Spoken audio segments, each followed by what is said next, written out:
The carriage stopped so suddenly that Alina Whitmore nearly fell from her seat. Outside the window, the gates of Rothwell Hall rose like iron teeth against a gray sky, and a man in a dark coat was already walking toward the carriage door before the wheels had finished turning. She had received the letter only 2 days before, a short and cold summons with no explanation, only a date, a time, and an instruction to bring nothing but herself. She did not know why a duke's household would want anything from a woman who taught children their letters for a living, and the not knowing had kept her awake for 2 nights straight. The man who opened the door did not smile. He introduced himself only as Mr. Pembroke, solicitor to his grace, and told her to follow him quickly because the meeting could not be delayed. Alina stepped down onto the gravel path, smoothed the front of her plain gray dress, and followed him through a set of doors so tall they made her feel like a child again. The hallway inside smelled of old wood and candle smoke, and portraits of stern-faced ancestors watched her pass beneath them, as though they already disapproved of whatever was about to happen. She had grown up in a small house near the edge of town, the only daughter of a scholar who had once taught at a university before illness forced him to retire early. Her father, Professor Henry Whitmore, had filled their home with books instead of furniture, and he had taught her to read not only in English but in Latin and Greek, the way other fathers taught their daughters to sew or to sing.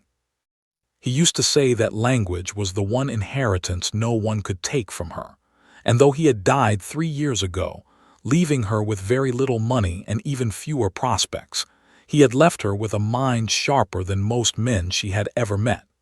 She had never imagined that sharpness would be tested inside a duke's private study. Mr. Pembroke led her past a grand staircase and into a narrower corridor, his shoes clicking against the polished floor with a rhythm that made her stomach tight. She tried to ask him what this meeting concerned, but he only said that everything would be explained shortly, and that His Grace's time was valuable and should not be wasted with questions that would soon answer themselves. There was something in the way he said it, a faint superiority, as though she were a package being delivered rather than a person being received. At the end of the corridor stood a heavy wooden door, and beyond it a room that looked more like a courtroom than a study.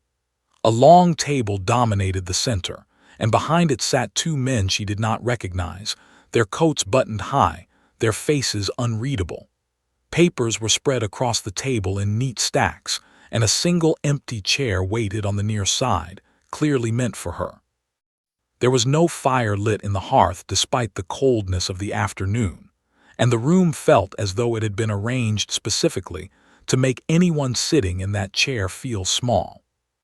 One of the men rose slightly as she entered, more from habit than courtesy, and gestured for her to sit. He introduced himself as Mr. Colfax, the second solicitor, and beside him sat a younger clerk who did not look up from his papers at all. Alina lowered herself into the chair, folding her hands in her lap the way her father had taught her to do when facing men who expected her to be nervous. She refused to give them the satisfaction of seeing her hands shake, even though beneath the table her fingers were pressed together so tightly her knuckles had gone pale. Mr. Pembroke took his seat at the head of the table and cleared his throat before speaking. He explained, in a voice that carried no warmth at all, that His Grace the Duke of Rothwell had taken notice of her, and that certain arrangements were being considered regarding her future.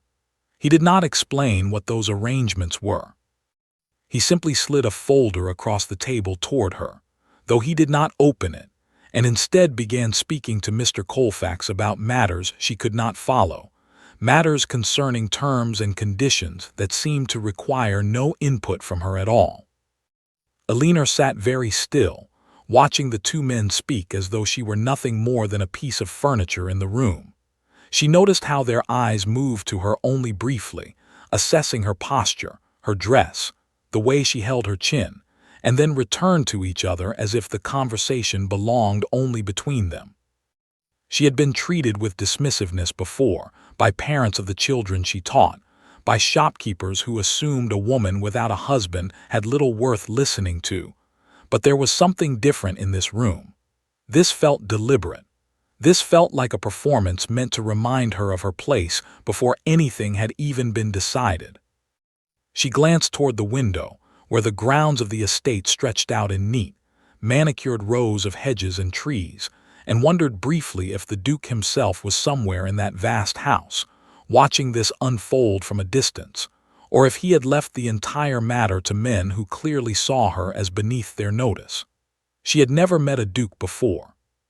She had only heard stories, the kind whispered in town about a man who had inherited more wealth than sense, who kept to himself, and who had never married despite the many families who had tried to arrange it for him over the years. Mr. Colfax finally opened the folder and turned it toward her, though he did not slide it close enough for her to read it properly. He began to explain in slow and deliberate English that the document before her was a contract, one that would determine the terms of a proposed marriage between herself and his grace. Eleanor's breath caught in her throat, though she forced her face to remain calm. A marriage. To a duke. To a man she had never once spoken to, never once seen. A man whose name she knew only from rumor and reputation.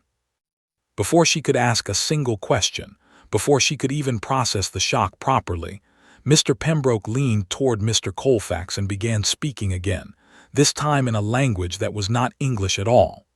It took her only a moment to recognize it, the familiar rhythm of it settling into her ears like an old song she had not heard in years. Latin. They were discussing the terms of her own marriage in Latin, directly in front of her, clearly believing she could not understand a single word of it. She kept her face perfectly still, though inside her chest something sharp and hot began to rise. She caught fragments immediately, words she recognized without effort, the kind of vocabulary her father had drilled into her since she was old enough to hold a book. They were discussing a sum of money. They were discussing her as though she were an item being priced at a market stall, weighing what she was worth against what the Duke could offer in return, debating terms of inheritance and conditions of obedience as casually as men might discuss the weather. Mr. Pembroke's voice remained low, and even as he continued, clearly enjoying the freedom of speaking so openly in front of someone he assumed could not follow. He used a phrase that made her flinch internally, though she did not let it reach her expression, a phrase that reduced her entire existence to a number and a set of conditions attached to that number. Beside him, Mr. Colfax nodded along, occasionally adding a clause of his own, discussing how quickly the arrangement needed to be finalized and what safeguards should be built in should she prove difficult once the contract was signed. Eleanor sat with her hands folded in her lap, listening to every word, understanding every word, and for the first time since stepping into that cold room, she felt something steady settle inside her instead of fear. She thought of her father, of the long evenings spent translating passages together by candlelight, of the way he used to tell her that knowledge was a kind of armor that no one could strip away from her, no matter how little else she had in the world. She had never expected to need that armor quite like this, but she was grateful in that moment that she had it. The clerk beside Mr. Colfax finally looked up, his eyes flicking toward her for the briefest second before returning to his papers, and Eleanor wondered if he suspected anything at all, or if he too assumed her silence was simply a woman's natural response to being overwhelmed by matters too complicated for her to grasp. She let them believe it. She let her expression remain calm, almost blank, while inside her mind she was already forming her response, already choosing the exact moment when she would speak. Mr. Pembroke reached for the folder again, preparing to slide it fully toward her and explain the terms in English, the simplified version meant for her ears. The version that would leave out the more insulting details they had just finished discussing in a language they believed was theirs alone. His hand rested on the edge of the paper. He opened his mouth to begin the polite, condescending explanation he had clearly rehearsed many times before with other women in other rooms just like this one.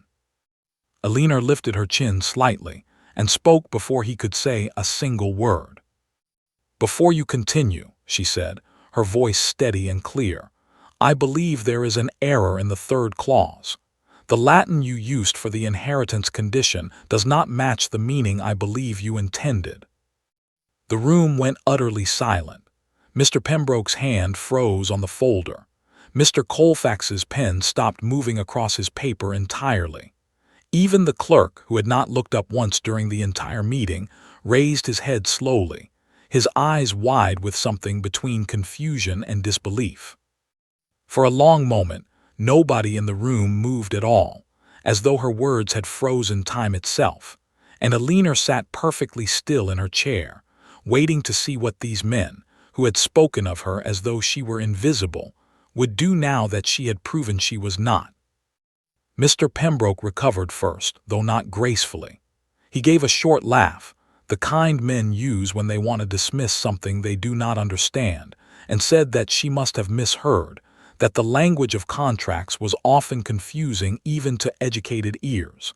Alina did not raise her voice. She simply reached across the table, turned the folder to face herself properly, and began reading the clause aloud, not in English, but in the same Latin they had written it in, her pronunciation precise, her packing unhurried, as though she had been reading such documents her entire life.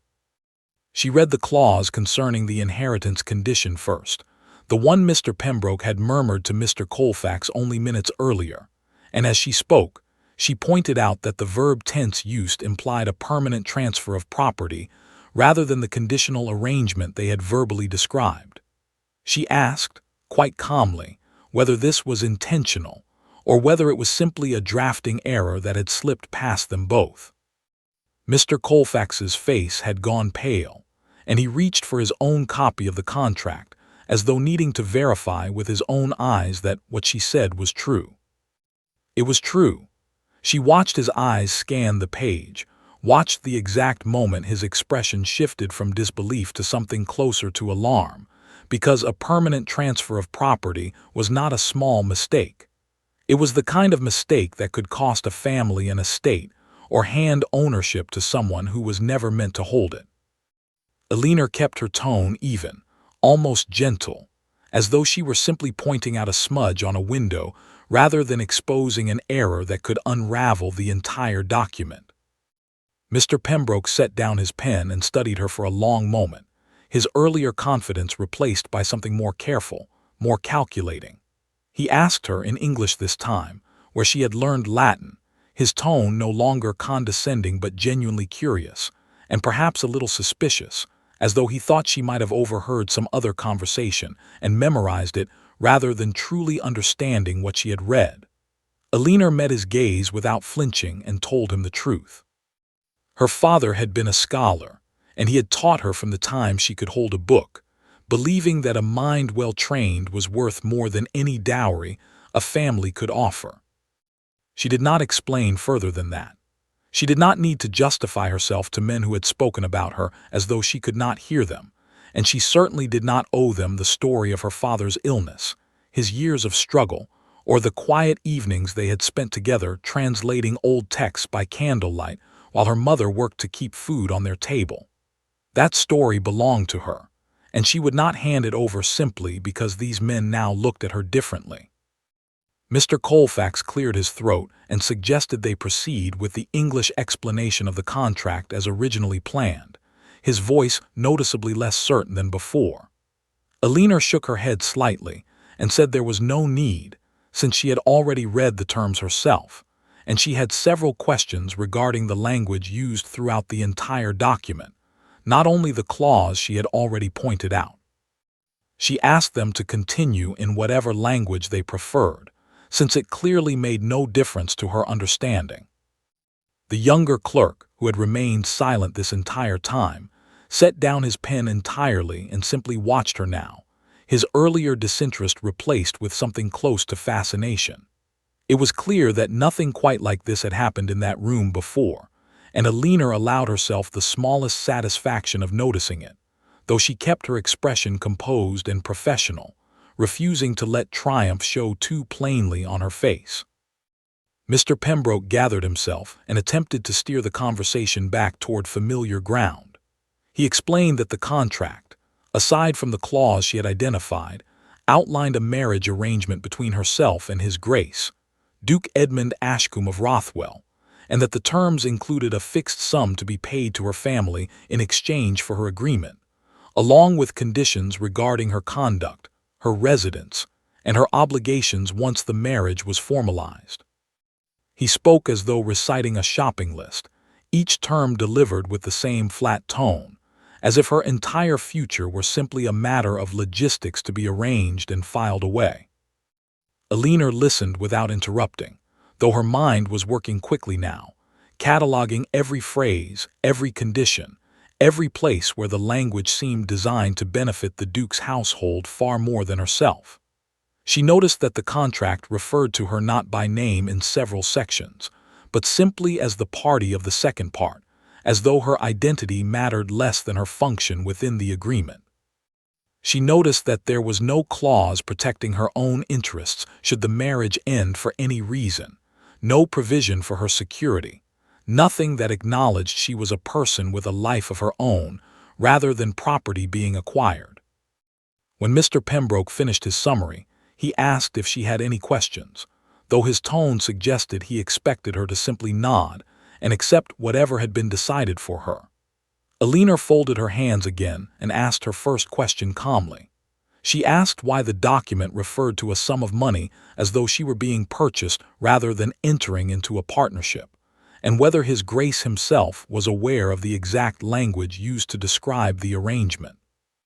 The question hung in the air for a long moment. Mr. Colfax shifted in his seat, and Mr. Pembroke's jaw tightened slightly before he answered that such language was simply standard practice in arrangements of this nature, and that she should not read too much meaning into words that were, in his opinion, merely formalities. Alina tilted her head slightly and told him that words were never merely formalities, not to her, and certainly not to anyone whose future depended on what those words actually meant once signed and enforced. She continued, asking about the clause concerning her conduct once married, which stated that she would be expected to defer entirely to the Duke's household in matters of finance, travel, and correspondence. She asked whether this meant she would require permission to write letters to her own remaining family, or to leave the estate for any reason without an escort approved by the household. Mr. Pembroke hesitated before confirming that yes, those were indeed the intended terms, though he quickly added that such conditions were common among noble households and were meant to protect her reputation rather than restrict her freedom. Alina did not accept this explanation quietly. She pointed out, still in that same calm and measured voice, that a condition meant to protect someone should not require their silence and obedience as its price. She said that protection and control were not the same thing, no matter how carefully the language tried to blur the line between them, and she asked whether His Grace himself had reviewed these particular clauses, or whether they had been drafted entirely by the solicitors without his direct involvement. Neither man answered immediately. Mr. Colfax glanced toward Mr. Pembroke, who finally admitted that His Grace had left most of the drafting to their discretion, trusting them to handle matters efficiently while he attended to other responsibilities concerning the estate. Alina absorbed this information carefully. It told her something important, that the man she was being asked to marry had perhaps not even read the document that would bind her entire future. That he had entrusted her fate to men who spoke about her worth in a dead language behind closed doors, assuming no one in the room could challenge them. She asked, quite directly, whether it would be possible to speak with His Grace himself before any further discussion of the contract continued. Mr. Pembroke's expression flickered with something close to discomfort, and he explained that such a request was unusual, that matters of this nature were typically handled entirely between the family's representatives and the intended bride, without requiring the Duke's direct presence until the agreement was finalized and ready for signatures. Alina considered this for a moment, then said, quite simply, that she did not intend to sign anything in any language until she had spoken with the man whose name would be bound to hers for the rest of her life. She said it not with anger, but with a calm certainty that seemed to unsettle the two solicitors far more than any outburst could have. Mr. Colfax began to protest that this was not how these arrangements were conducted, but Mr. Pembroke raised a hand to silence him, his eyes still fixed on Alina, with an expression that had shifted from condescension to something closer to reluctant respect. He said he would need to consult with His Grace regarding her request, and that she should wait in the room while he did so. Alina nodded once and watched him rise from the table, his earlier confidence noticeably diminished, and walked toward the heavy wooden door at the far end of the room. Before he left, he paused and looked back at her, as though trying to decide whether the woman sitting so calmly in that chair was truly the same one who had walked in an hour earlier, uncertain and afraid. The door closed behind him with a heavy sound that echoed through the room. Mr. Colfax remained at the table, gathering his papers with unsteady hands, occasionally glancing toward Alina as though expecting her to say something further, though she remained silent, watching the window where the afternoon light had begun to shift toward evening.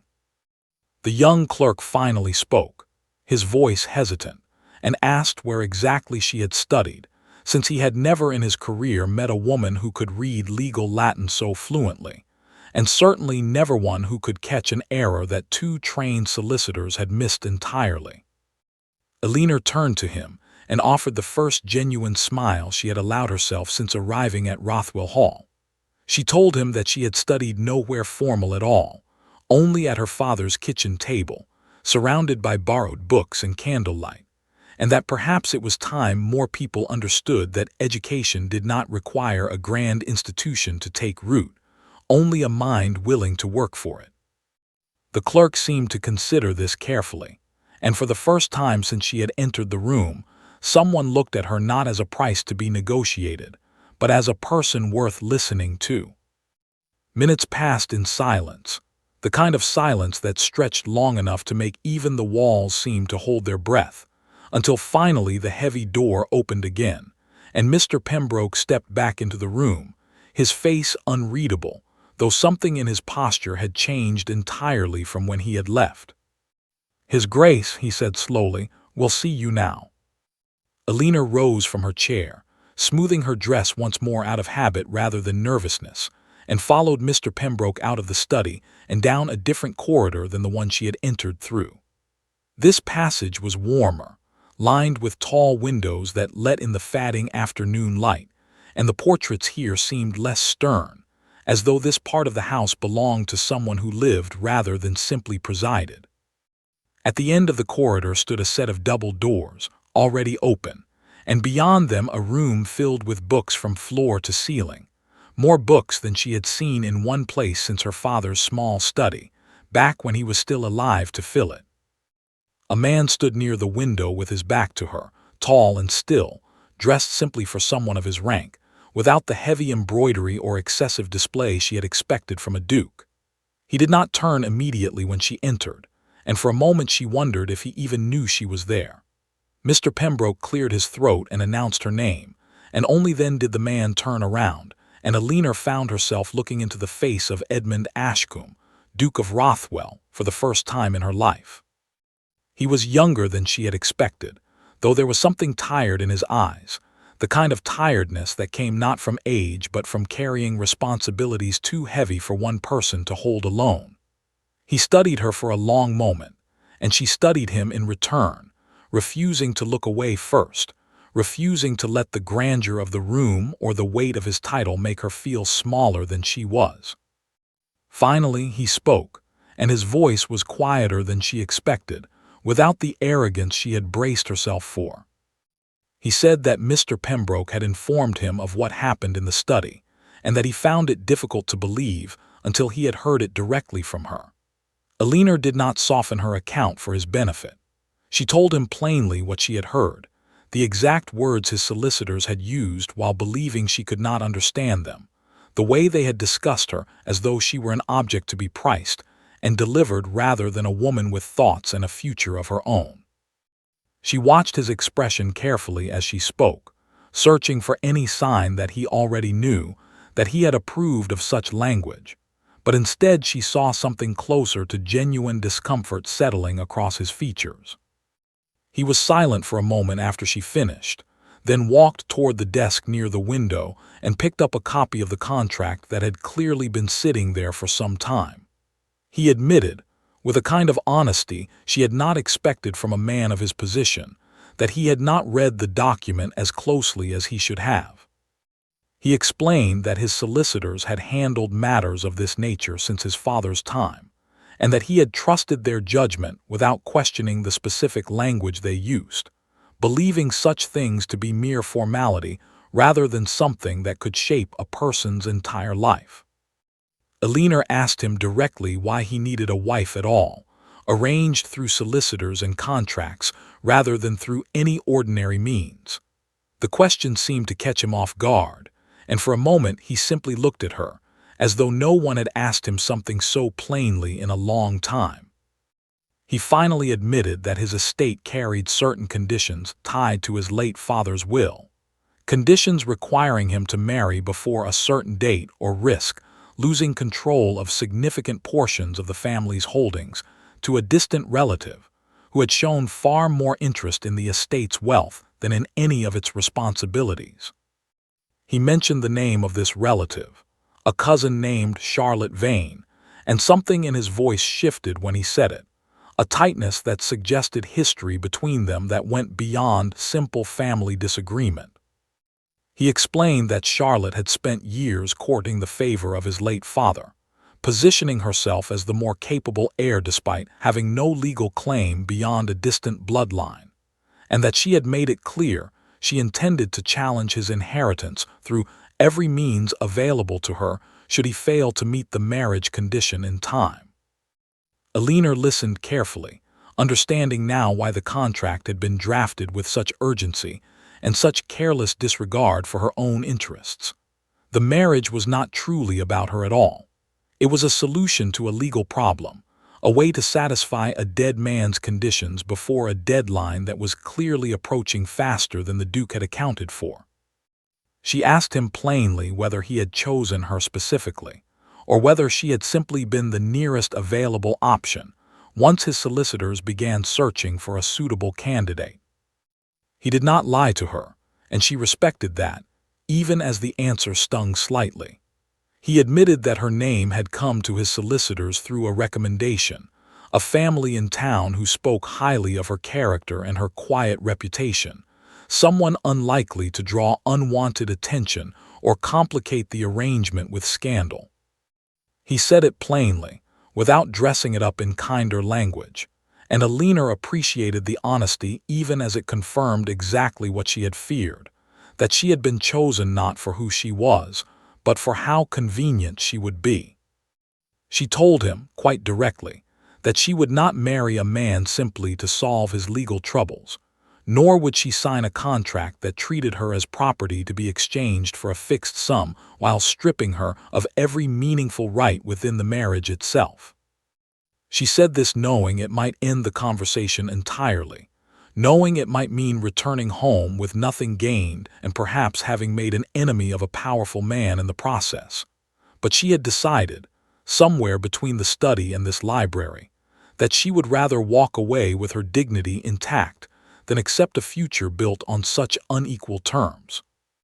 The Duke did not respond immediately.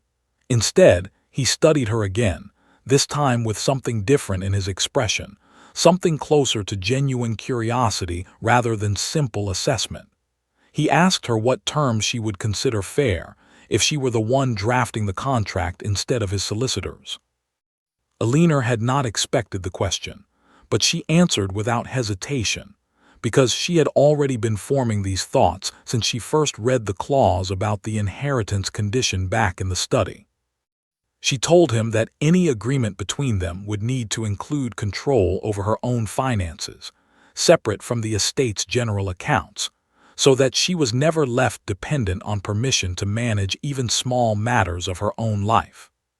She told him that any clause regarding her conduct needed to be mutual, applying equally to both parties rather than restricting her alone, and that she would require the ability to correspond freely with her remaining family and to travel without requiring an escort approved by his household.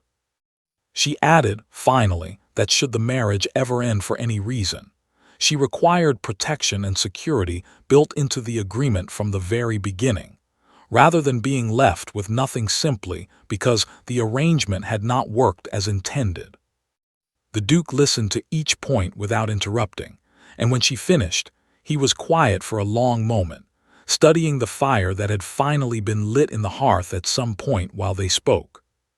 He admitted that her requests were reasonable, more reasonable, in fact, than many of the clauses his own solicitors had drafted without his knowledge, and he said it with something close to shame, as though he were only now beginning to understand how carelessly his household had handled a matter that would shape another person's entire future. Mr. Pembroke, who had remained near the door throughout the conversation, cleared his throat and reminded the Duke gently that the deadline set by his father's will was approaching quickly, and that renegotiating the entire contract could delay matters beyond what the estate could safely afford. The Duke turned toward him with an expression Alina had not seen from him before, something firmer, something closer to authority finally being exercised rather than simply inherited. He told Mr. Pembroke that the contract would be redrafted according to fair terms, terms that respected the person who would be signing it, and that if this meant working through the night to meet the deadline, then the household would work through the night. He said it without raising his voice, but the weight behind his words was unmistakable, and Alina watched as Mr. Pembroke's expression shifted from concern to something closer to reluctant acceptance. As the solicitor left the room to begin the necessary revisions, the Duke turned back to Alina and asked, in a quieter voice than before, why she had not simply signed the original contract and accepted the money it offered, since many in her position would have done exactly that without question, given how few options life had likely offered her since her father's passing. Alina considered the question carefully before answering. She told him that her father had taught her that a person's worth could never truly be written into a contract, no matter how much money was offered in exchange, and that signing an agreement built on being priced and dismissed would have meant losing something far more valuable than any sum could replace. She said that she would rather remain unmarried and modest in means for the rest of her life than accept a future where her voice held no weight within her own household, and that she had come into that study fully prepared to walk away the moment the terms proved unworthy of her. The Duke studied her for a long moment after she finished speaking, and something in his expression softened, the tiredness she had noticed earlier giving way to something that looked almost like relief, as though he had been waiting a long time for someone to speak to him with such honesty, without flattery, without fear of his title standing between them. He admitted, quietly, that he had expected this meeting to be simple, a matter of signatures and formalities completed within the hour, and that he had not anticipated meeting someone who would challenge every assumption his household had built the arrangement upon. He asked her, then, if she would be willing to remain at Rothwell Hall for the evening while the contract was properly redrafted, so that she could review every clause herself before agreeing to anything at all. Alina considered the offer, weighing the strangeness of spending the evening within the walls of a duke's estate against the importance of ensuring the final document truly reflected what had been discussed between them. She agreed, on the condition that she would be given a private room of her own, and that she would be free to leave at any point should the revised terms fail to meet what had been promised. The Duke agreed immediately, and something about the speed of his agreement told her that he had not expected her to trust him easily, and that he respected her caution rather than resenting it. As arrangements were made for her to stay through the evening, Alina found herself glancing once more around the library, at the countless books lining every wall, and felt, for the first time since receiving that cold summons 2 days earlier, something close to curiosity rather than fear about what the rest of the night might bring. But as she turned to follow a housekeeper toward the guest quarters, she noticed a figure standing at the far end of the corridor outside the library, watching the entire exchange with an expression sharp enough to cut through the warm evening light. The woman was elegantly dressed, her posture perfect, her eyes fixed directly on Alina with an intensity that made the earlier coldness of the solicitors seem almost gentle by comparison.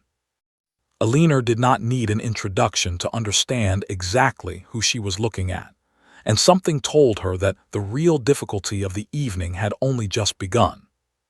The housekeeper, a kind older woman named Mrs. Abbott, led Alina toward the guest wing, but before they had gone more than a few steps, the elegant woman from the corridor stepped directly into their path, her smile polite on the surface but carrying nothing warm underneath it. She introduced herself as Charlotte Vane, cousin to His Grace, and said she had heard a great deal about the meeting taking place in the library that afternoon, though her tone suggested she had heard rather more than she should have through means that were not entirely proper. Charlotte's eyes moved over Alina slowly, taking in her plain dress, her modest posture, the absence of any jewelry or fine fabric that might mark her as someone accustomed to grand houses. She said, with false sweetness, that it was remarkable how quickly some people could rise from obscurity when the right opportunity presented itself, and that she hoped Alina understood how much responsibility came with a name like Ashcombe, responsibility that required more than clever wordplay with old lawyers to truly earn. Alina met her gaze without flinching, recognizing immediately the kind of person she was dealing with, someone who had likely spent years perfecting the art of cutting others down while maintaining the appearance of perfect manners. She replied calmly that she had not come to Rothwell Hall seeking opportunity, but had been summoned, and that she intended to leave the estate entirely if the terms offered to her were not fair, regardless of what title or name was attached to the offer. Charlotte's smile faltered slightly at this response, clearly having expected either nervous silence or eager gratitude, neither of which Alina was willing to provide. Mrs. Abbott, sensing the tension building between the two women, gently suggested they continue toward the guest quarters, but Charlotte was not finished. She mentioned, almost casually, that she found it curious how someone with so little standing had managed to read Latin fluently enough to embarrass two trained solicitors in a single afternoon, and asked whether Alina had perhaps rehearsed the performance beforehand, knowing what the contract would contain. The implication was clear, that Alina's knowledge was some kind of trick rather than a genuine skill earned through years of study. Alina answered simply that she had learned Latin from her father, a scholar who had valued education above nearly everything else, and that she found it curious in turn that Charlotte would assume genuine knowledge required rehearsal, rather than considering that some people simply valued learning enough to pursue it thoroughly. The response landed precisely where it was meant to, and Charlotte's expression tightened into something less polished, something closer to the irritation she had clearly been trying to hide since the conversation began. Charlotte turned to leave, but paused just before rounding the corner and said, without looking back, that contracts could always be redrafted again, and that circumstances at Rothwell Hall had a way of changing quickly for people who believed they had secured something permanent. The warning was unmistakable, delivered with enough subtlety to avoid outright confrontation, yet clear enough that Alina understood exactly what was being threatened. She watched Charlotte disappear down the corridor before finally continuing toward the guest wing with Mrs. Abbott, who apologized quietly for the encounter and explained, in a hushed voice, that Charlotte had long resented the Duke's position and had made no secret of her belief that the estate should have passed to her side of the family instead. Once settled into a modestly furnished guest room, Alina sat by the window and allowed herself a moment to process everything that had happened since stepping into the carriage that morning. She thought of her father, of how proud he might have been to see his teachings put to such immediate and unexpected use, and she thought of the warning Charlotte had left hanging in the corridor, wondering exactly how far the woman might go to prevent this marriage from being finalized on fair terms. She did not have long to wonder. Within the hour, a soft knock came at her door, and when she opened it, she found the young clerk from the earlier meeting standing nervously in the hallway, glancing over his shoulder as though worried about being seen. He introduced himself properly this time as Simon Ellery, and explained, in a hurried whisper, that he had overheard Charlotte speaking with Mr. Pembroke shortly after the encounter in the corridor, and that Charlotte had suggested delaying the redrafted contract long enough for the deadline in the late Duke's will to pass entirely, ensuring the estate would transfer to her side of the family regardless of whether Eleanor and the Duke ever reached an agreement. Eleanor thanked him for the warning, understanding immediately the danger this posed. If the deadline passed before any contract, fair or otherwise, could be properly signed, the entire matter would become irrelevant, and the Duke would lose control of his estate to a woman who had shown far more interest in wealth than in the responsibilities that came with it. She asked Simon how much time remained before the deadline, and he explained, still speaking in hushed tones, that the will required the marriage to be legally finalized before midnight on that very day, a fact the solicitors had known all along, but had not shared clearly with her, likely assuming the original contract would have been signed within the hour of her arrival. This new information changed everything. Eleanor understood now why the original contract had been so cold, so rushed, so careless in its language, because it had been drafted under pressure to meet a deadline rather than crafted with any genuine consideration for fairness. She thanked Simon again and asked him to help her find the Duke immediately, since every moment spent delaying now worked directly in Charlotte's favor. They found the Duke back in the library, standing over a newly drafted version of the contract with Mr. Pembroke, both men looking tired and tense as the evening light outside had begun to fade into true darkness. Eleanor explained quickly what Simon had told her, watching the Duke's expression shift from confusion to alarm as he realized how little time truly remained. Mr. Pembroke confirmed the deadline reluctantly, admitting that he had not wanted to add additional pressure to an already delicate negotiation, though his hesitation to share such crucial information had nearly cost the Duke everything. The Duke turned to Eleanor, his composure clearly strained under the weight of what was now at stake, and asked her directly whether she was still willing to proceed, given how little time remained to properly review the revised terms. Eleanor looked at the papers spread across the desk, then looked at him, and told him plainly that she would review the contract as quickly and thoroughly as she could, but that she would not sign anything simply out of panic or pressure, regardless of the deadline looming over them both. They worked together through the remaining hours, Eleanor reading each clause aloud, questioning language that remained unclear, and suggesting revisions where the terms still leaned too heavily in the Duke's favor. Mr. Pembroke, chastened by the earlier events of the day, worked quickly to incorporate her requests, no longer treating her suggestions with condescension, but with the seriousness they deserved. The Duke himself contributed more than Eleanor had expected, occasionally catching errors of his own, clearly determined now to ensure the document reflected an arrangement he could stand behind honestly rather than one built on convenience and careless drafting. As the clock in the library ticked steadily toward the deadline, a commotion arose in the hallway outside, and moments later Charlotte Vane burst into the room, her earlier composure completely abandoned. She announced, with barely concealed panic in her voice, that she had already sent word to the family's own solicitor, a man prepared to challenge the legitimacy of any contract signed so close to the deadline, arguing that such haste proved the marriage was not entered into with genuine intent, but merely as a desperate legal maneuver to satisfy the will's conditions. The Duke, to his credit, did not raise his voice or lose his composure in response. He told Charlotte calmly that the timing of the agreement had nothing to do with its legitimacy, and that the document being finalized reflected genuine and fair terms reached through honest negotiation, something he doubted her own intentions toward the estate could claim with equal confidence.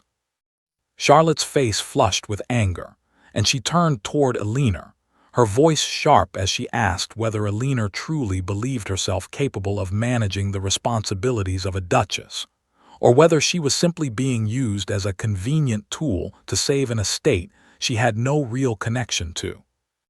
Alina did not allow the question to unsettle her.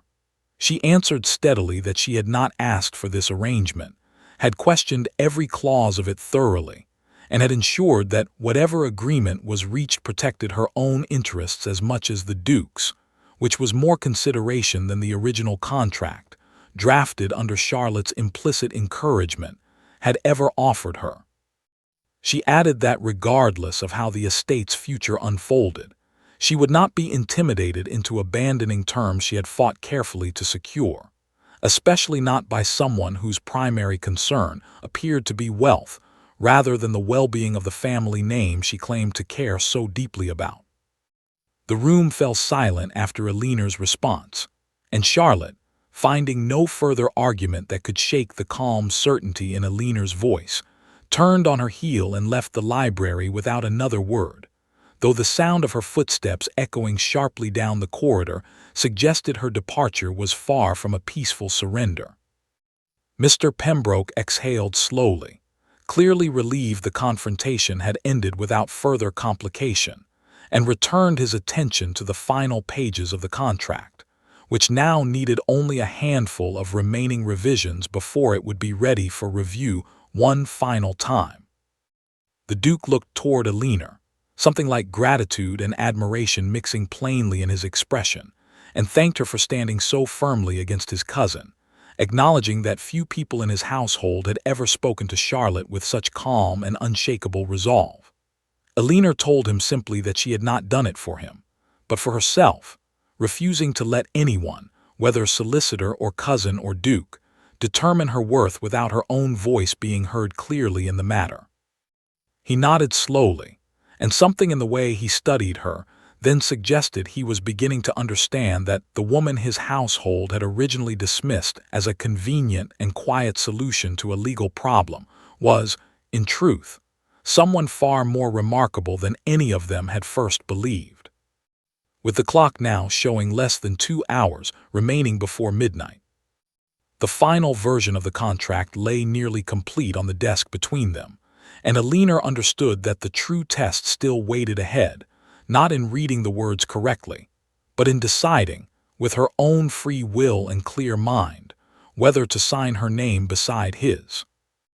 Mr. Pembroke gathered the final pages and read through them once more, checking every clause against the notes Alina had provided throughout the evening, while Simon Ellery stood quietly nearby, ready to make any last corrections by hand should something still need adjusting. The fire in the hearth had burned low, casting long shadows across the room, and outside the tall windows the grounds of Rothwell Hall had disappeared entirely into darkness, lit only by the faint glow of lanterns scattered along the garden paths.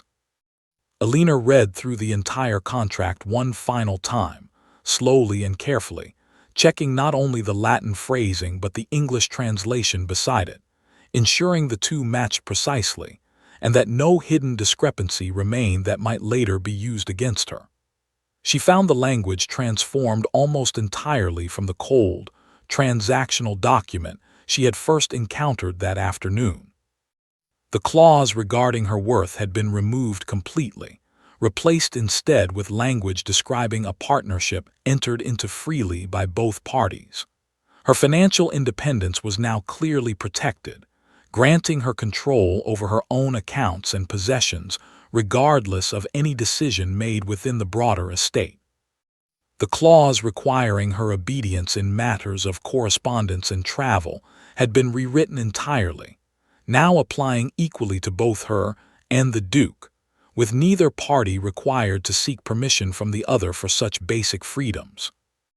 Most importantly, a new clause had been added near the end of the document, one Alina had insisted upon during their hours of careful revision, stating clearly that should the marriage ever end for any reason, she would retain a fair and independent settlement, ensuring she would never again find herself dependent on the goodwill of others simply because circumstances had changed. She read this clause twice, feeling something settle within her chest that had been tight with worry since she first stepped into the carriage that morning, a feeling close to relief, though tempered still by the knowledge of what signing this document would actually mean for the rest of her life. The Duke watched her read in silence, not rushing her despite the clock steadily approaching the midnight deadline, and when she finally looked up from the final page, he asked quietly whether the terms now reflected what had been discussed, or whether anything still required further adjustment. Alina considered the question honestly, setting aside any lingering nervousness about the larger decision ahead of her, and told him that the document itself was now fair, thorough, and honest in a way the original had never been. She paused before continuing, choosing her next words carefully, because what remained now was not a matter of clauses or language, but a question far more personal than anything a contract could resolve. She asked him directly whether he wanted this marriage for any reason beyond satisfying his father's will, or whether, once the deadline had passed and the estate secured, he intended to treat their arrangement as nothing more than a formality to be endured rather than a genuine partnership to be built. The Duke set down the papers he had been holding and looked at her with an expression she had not seen from him before, something open and unguarded, stripped of the careful composure he had maintained throughout the entire evening. He admitted that, when he had first agreed to his solicitor's plan to find a suitable candidate, he had expected exactly what she described, a formality, a legal necessity to be managed quietly and without complication. He said that he had not expected to meet someone who would challenge every assumption in that plan within the first hour of their acquaintance, nor had he expected to find himself, by the end of a single evening, genuinely curious about the kind of person she truly was, beyond the immediate crisis that had brought them together. He told her that watching her stand firm against Charlotte, watching her read through legal language with a precision his own solicitors had failed to match, and watching her insist on fairness even when exhaustion and pressure might have tempted her to simply sign whatever was placed in front of her, had shown him something he valued far more than convenience. He said that he could not promise her love within a single evening, since such things could not be manufactured to meet a deadline any more than genuine respect could be forced through a contract, but he could promise her honesty, patience, and a genuine effort to build something real between them, should she be willing to give the arrangement an honest chance beyond tonight. Alina listened to every word carefully, weighing his honesty against everything she had witnessed since arriving at Rothwell Hall, the careless contract, the condescending solicitors, but also the willingness to listen, the fairness in the revisions, and now this quiet admission that asked nothing more of her than the simple chance to try. She thought of her father again, of his belief that a person's dignity could never be purchased, only respected, and she recognized that what stood before her now was no longer a transaction at all, but something closer to an honest beginning, however unusual its circumstances. She told him that she was willing to sign, not because of the deadline pressing down upon them, and not because she feared what Charlotte might do should the estate slip from his control, but because the document before her now represented something she could genuinely respect, an agreement built on fairness rather than convenience, and because his willingness to listen throughout the evening had earned a measure of trust she had not expected to feel toward a stranger encountered under such strange circumstances. Mr. Pembroke, sensing the moment had arrived, brought forward a pen and set the final copy of the contract on the desk between them, along with a small vial of ink and a wax seal bearing the Ashcombe family crest. Alina approached the desk slowly, aware of the weight of the moment despite how quickly the entire day had unfolded, and reread the final clause one last time, the one guaranteeing her independence and security no matter what the future held. Satisfied, she picked up the pen, dipped it carefully into the ink, and signed her name beneath the final clause in clear, steady handwriting, refusing to let her hand shake even slightly as she completed the signature that would change the entire course of her life. The Duke signed beside her a moment later, his own signature bold and familiar upon a document he had finally taken the time to understand fully rather than simply approve from a distance. Mr. Pembroke pressed the wax seal firmly against the final page, the crest leaving its permanent mark just as the clock in the corner of the library chimed the first stroke of midnight, the exact moment the deadline set by the late Dukes will finally arrived and passed, the estate now secured entirely beyond Charlotte Vane's reach. As if summoned by the sound of the clock itself, Charlotte appeared once more in the doorway of the library, her own solicitor trailing behind her with a folder of papers clutched tightly in his hands, clearly prepared to argue against whatever agreement had been reached. She stopped short upon seeing the sealed contract resting on the desk, the ink still fresh upon both signatures, and her face drained of color as she realized, with unmistakable finality, that she had arrived only moments too late to prevent what she had spent the entire evening trying to delay. Her solicitor stepped forward hesitantly and asked to review the document, presumably searching for any flaw that might still be used to challenge its legitimacy. But Mr. Pembroke handed it over with quiet confidence, explaining that every clause had been reviewed thoroughly, revised fairly, and signed willingly by both parties well before the deadline had passed. Charlotte's own solicitor scanned the pages carefully, his expression growing increasingly resigned as he found nothing within the carefully worded document that could be reasonably contested, and he finally admitted, with clear reluctance, that the marriage appeared entirely valid and properly finalized. Charlotte said nothing further. She simply turned and left the library one final time, her footsteps fading down the corridor until the great house fell silent once more, leaving only the soft crackle of the dying fire and the quiet breathing of those who remained. Simon Ellery allowed himself a small, relieved smile, and even Mr. Pembroke, who had begun the day treating Alina with barely concealed condescension, offered her a respectful nod, an acknowledgement of everything she had accomplished within the span of a single extraordinary evening. The Duke turned to Alina once the room had emptied of everyone but the two of them, and thanked her again, more quietly this time, for everything she had done, not simply in securing the estate, but in reminding an entire household what fairness and honesty truly looked like when practiced without compromise. Alina told him that she had not done it entirely for the estate, nor entirely for him, but because she had refused, from the very first moment she overheard those solicitors speaking in Latin, to let anyone decide her worth without her own voice standing firmly in the conversation. He asked her then what she hoped for now that the contract was signed and the immediate crisis had passed, and Alina considered the question honestly before answering.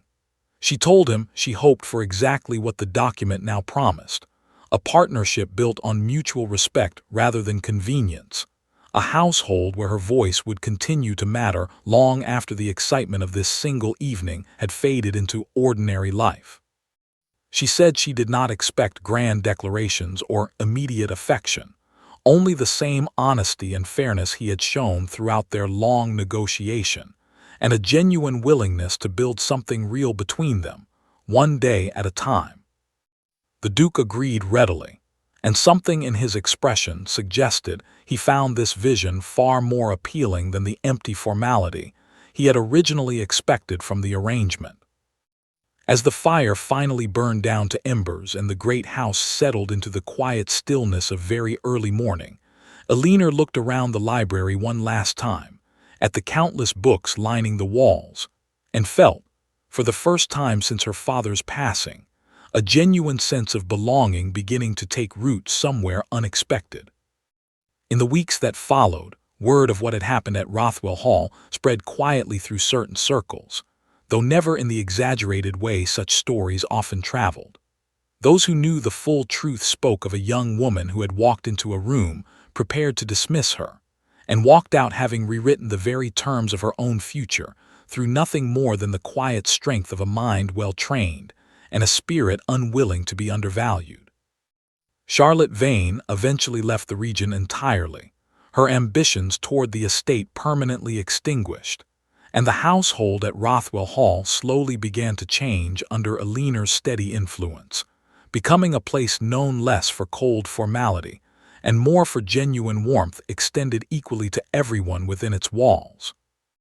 Eleanor never forgot the moment she had first read that contract aloud in fluent Latin, watching two confident solicitors realize, all at once, that they had gravely underestimated the woman sitting quietly across the table from them.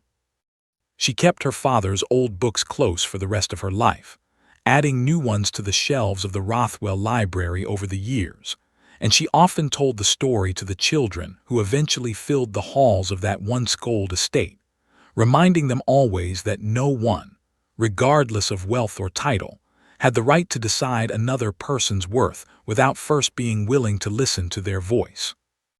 And though the marriage had begun under circumstances few could call ordinary, born from a deadline, a contract, and a language two lawyers never expected her to understand, it grew, slowly and honestly, into exactly what Eleanor had asked for that night in the library, a true partnership built not on a price set by others, but on the quiet, unshakable insistence that she would always be seen, heard, and respected as an equal.